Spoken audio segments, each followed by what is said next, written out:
पेट के बाद भरेगा हृदय। भगवान बुद्ध का एक शिष्य रास्ते पर पड़े एक भिखारी को हिला रहा था। वह भिखारी बेहोश था। आसपास कई लोग इकट्ठा हो गए। जब उसे थोड़ा होश आया तो बुद्ध के शिष्य ने उससे कहा, यहाँ पड़े पड़े जीवन खत्म हो जाएगा, ऐसे ही मर जाओगे।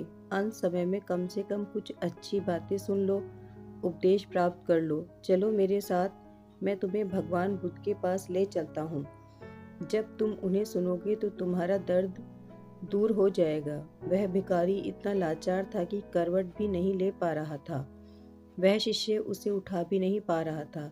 शिष्य बोला, तुम यहीं ठहरो, मैं भगवान के पास जाता हूँ, उन्हें सूचना देता हूँ, वे कुछ ना कुछ जरूर करेंगे। शिष्य बुद्ध के पास पहुंचा और बुद्ध को उस भिखारी की स्थिति बताई और कहा, मैंने ये प्रयास किया कि मैं उसे आपके पास ले आऊं। अंत समय में वह भी आपके उपदेश सुन ले, लेकिन वह लाचार है, यहाँ नहीं आ सकता। आप ही बताइए अब क्या किया जाए। बुद्ध ने कहा, करना क्या है, चलो हम ही उसके पास चलते हैं। बुद्ध वहीं गए। आसपास कई लोग इकट्ठा हो गए थे। सभी ने सोचा कि बुद्ध उपदेश देंगे तो हम भी सुन लेंगे। बुद्ध ने कहा, ठहरो, सबसे पहले कुछ भोजन की व्यवस्था करो और इसे खाने के लिए दो।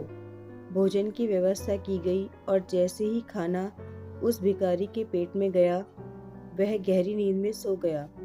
सभी ने कहा कि ये तो सो गया।